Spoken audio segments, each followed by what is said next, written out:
السلام علیکم ناظرین، آپ دیکھ رہے ہیں یوٹیوب چینل دو باتیں اور میں ہوں آپ کا میزبان محمود ناصر۔ ماشاءاللہ ہمارے 2 روزے مکمل ہو گئے ہیں۔ آج میں آپ کے لیے لایا ہوں تیسرے پارے کا مختصر خلاصہ۔ ناظرین گرامی، اس سے پہلے کہ ہم خلاصہ شروع کریں، آپ سے گزارش ہے کہ ہمارے چینل کو سبسکرائب کریں اور ہمارے ویڈیوز کو لائک اور اپنے دوستوں اور رشتہ داروں کے ساتھ شیئر کریں، اور ہمیں میل میں، فیس بک پیج پر اور کمنٹس میں فیڈ بیک ضرور دیں۔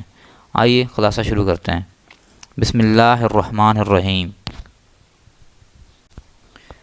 قرآن مجید کی پارہ نمبر 3 میں شروع کی 8 رکوع سورۃ بقرہ پر مشتمل ہیں اور باقی رکوع سورۃ عمران میں ہیں۔ سورۃ بقرہ میں تشریعی احکامات کے ساتھ نبوت اور رسالت کا موضوع بھی بیان ہوا ہے۔ دوسرے پارہ کے آخر میں آپ پڑھ چکے ہیں کہ خود رب کریم نے نبی کریم صلی اللہ علیہ وسلم کی رسالت کی گواہی دی۔ یہاں تیسرے پارے کے آغاز میں ان خصائص کا ذکر ہے جو بعض انبیاء علیہ السلام کو عطا کیے گئے۔ کسی کو سعادت و قیادت عطا ہوئی، کسی کو بلا واسطہ ہم کلامی کا شرف عطا کیا گیا، کسی کی تائید واضح معجزات سے کی گئی۔ محمد صلی اللہ علیہ وسلم کو تمام انبیاء پر فضیلت حاصل ہے۔ یہ تمام انبیاء علوم المرتبہ کے باوجود فضل و شرف میں ایک جیسے نہ تھے، بلکہ بعض کو بعض پر فضیلت حاصل تھی۔ جیسے بعض انبیاء کو دوسرے انبیاء پر فضیلت حاصل ہے، اسی طرح ان کی امتوں کو ایک دوسرے کی امت پر فضیلت حاصل ہے۔ چونکہ بہت ساری خصوصیات اور امتیازات کی بنا پر ہمارے آقا حضرت محمد صلی اللہ علیہ وسلم کو تمام انبیاء پر فضیلت حاصل ہے، لہذا آپ کی امت کو بھی دوسری تمام امتوں پر فضیلت حاصل ہے۔ امت کے فضائل، انبیاء کے فضائل اور فرق و مراتب کو بیان کرتے ہوئے یہ صورت ہمارے سامنے اس آیت کو پیش کرتی ہے جو کتاب اللہ کی افضل ترین آیت ہے۔ میری مراد آیت الکرسی ہے جو 50 کلمات اور 10 جملوں پر مشتمل ہے۔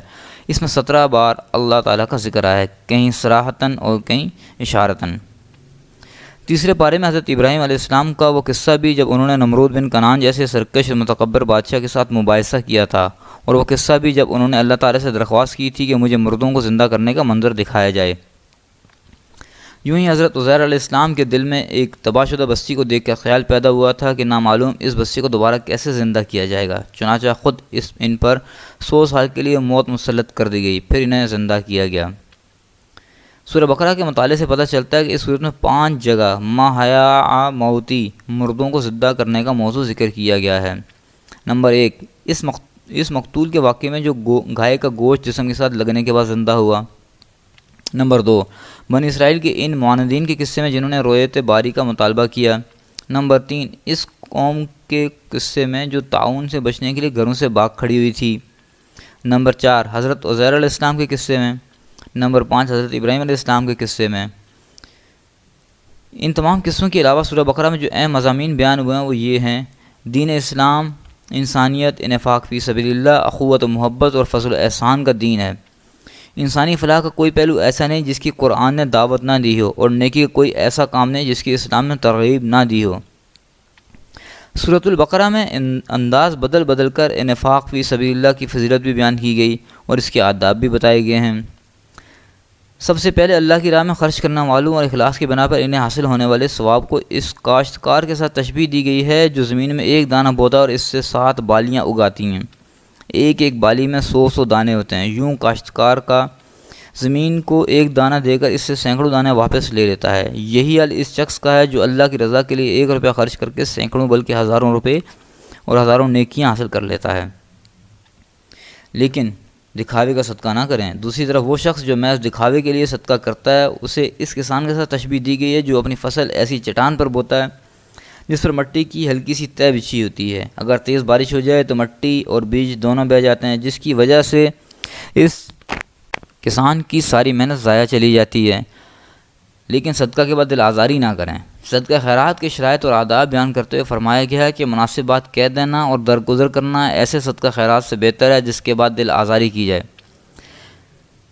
بیکار چیز صدقہ میں دینا بیکار ہے۔ دوسرا حکم یہ دیا گیا ہے کہ اے ایمان والو، اپنی کمائی میں سے اور ہم نے تمہارے لیے زمین میں پیدا کیا اس میں سے بھی عمدہ چیز ہی خرچ کرو، اور ایسی ردی چیز اللہ کی راہ میں دینے کا ارادہ بھی نہ کرنا جو اگر تمہیں دی جائے تو تم کبھی نہ لو سوائے اس کے کہ تم چشم پوشی کر جاؤ۔ تیسرا حکم یہ دیا گیا کہ اگر تم صدقات اعلانیہ دو تب بھی اچھی بات ہے، اور اگر تم چھپا کے ضرورت مندوں کو دو تو یہ تمہارے لیے زیادہ بہتر ہے۔ سورہ بقرہ میں جو شرعی مسائل بیان کی گئی ان میں ہمارے دور کا ایک اہم مسئلہ حرمت ربا بھی ہے۔ سود خور کو اس شخص کے ساتھ تشبیہ دی گئی ہے جو جنات اور شیاطین کے اثرات کی وجہ سے خبتی اور دیوانہ ہو جاتا ہے۔ دنیا میں بھی سود خور کا حال خبتیوں اور پاگلوں جیسا ہوتا ہے، قیامت کے دن وہ قبر سے بھی یوں ہی کھڑا ہوگا۔ اس کے بعد سود پر ایسی وعید سنائی گئی کہ اس جیسی وعید کسی بڑے سے بڑے گناہ پر بھی قرآن میں نہیں آتی۔ ارشاد ہوتا ہے، اے ایمان والو، اللہ سے ڈرو اور لوگوں پر تمہارا جو سود باقی رہ گیا اگر تم واقعی مومن ہو تو اسے چھوڑ دو، لیکن اگر تم نے ایسا نہ کیا تو پھر تمہارے لیے اللہ اور اس کے رسول کی طرف سے اعلان جنگ ہے۔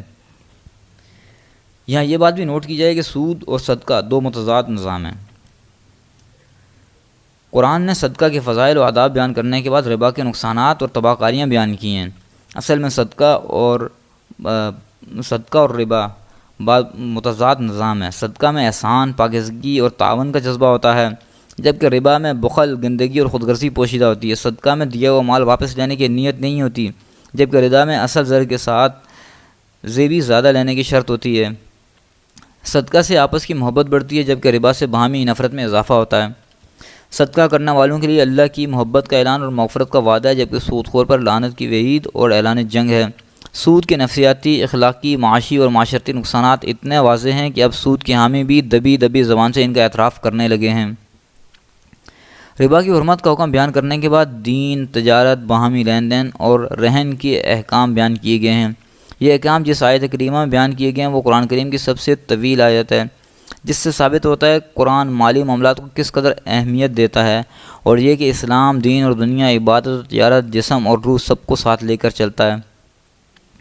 اس آیت کریمہ میں جو احکام دیے گئے ہیں ان کو بتدریج نمبر دے کے اگر کریں تو اس طرح ہیں۔ پہلا ہے قرض کی دستاویز۔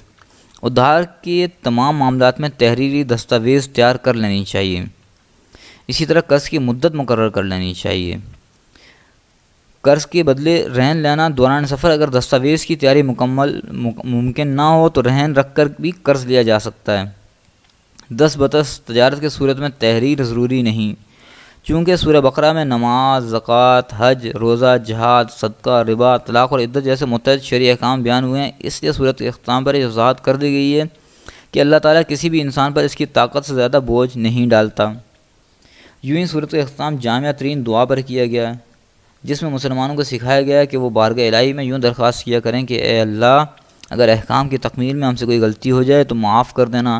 جب تک مسلمان احکام الہیہ پر اپنی استطاعت کے مطابق عمل کرنے کے ساتھ اپنی غلطیوں اور کوتاہیوں پر استغفار کرتے رہیں گے اور وہ اللہ تعالیٰ سے دعا کرتے رہیں گے اور التجا کرتے رہیں گے تو انشاءاللہ یہود جیسے انجام بد سے بچے رہیں گے۔ یہاں سورہ بقرہ کا خلاصہ مکمل ہوتا ہے۔ اب سورہ عمران شروع کرتے ہیں۔ تیسرے پارے کے 8 رکوع تو سورہ بقرہ پر مشتمل تھے۔ اب 9ویں رکوع سے سورۃ آل عمران کا آغاز ہوتا ہے۔ یہ سورت بالاتفاق مدنی ہے۔ اس میں 20 رکوع اور 200 آیات ہیں۔ چونکہ اس سورت میں حضرت عمران علیہ السلام کے خاندان کا قصہ بیان کیا گیا ہے، اس لیے اس کا نام آل عمران رکھ دیا ہے۔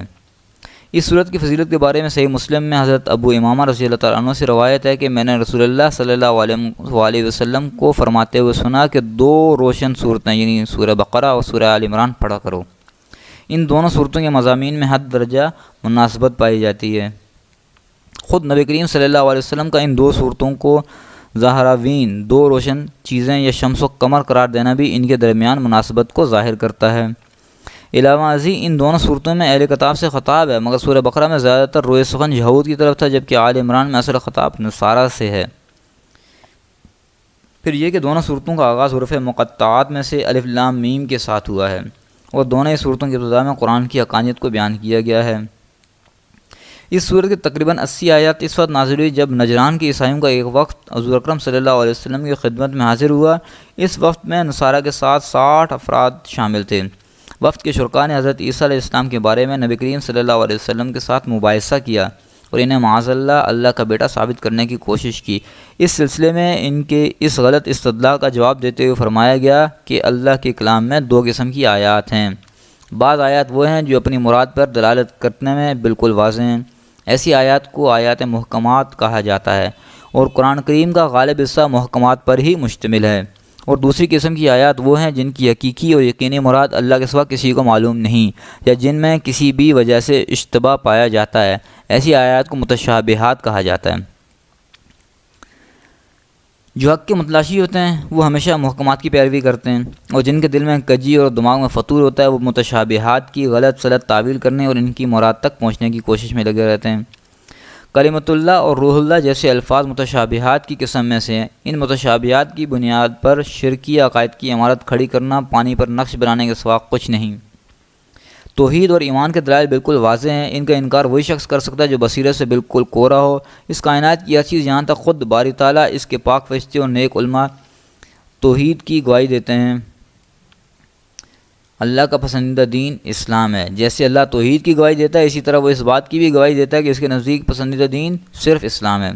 یہود و نصارہ کا اس کی حقانیت کے بارے میں جھگڑا کرنا سوائے کفر و عناد کے اور کچھ نہیں۔ اہل کتاب کے جرائم کا بیان بھی اس صورت میں آیا ہے۔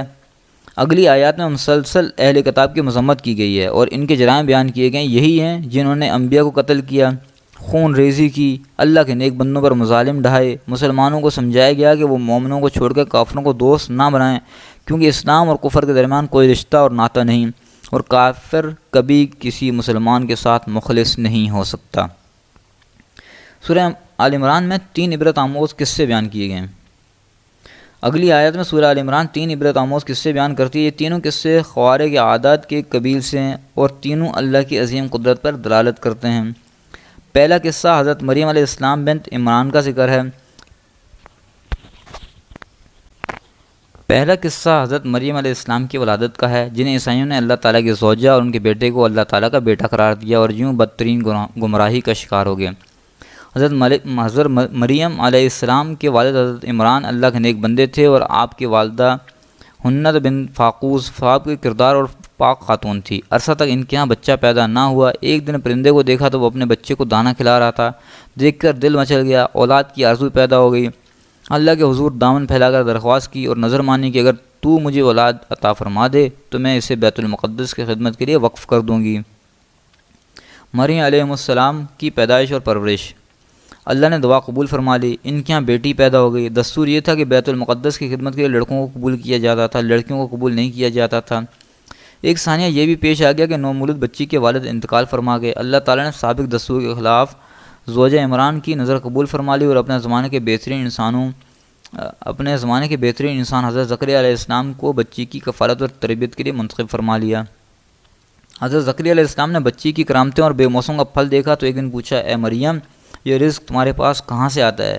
تو انہوں نے جواب دیا، اللہ کے یہاں سے آتا ہے، بے شک اللہ جسے چاہتا ہے بے حساب رزق دیتا ہے۔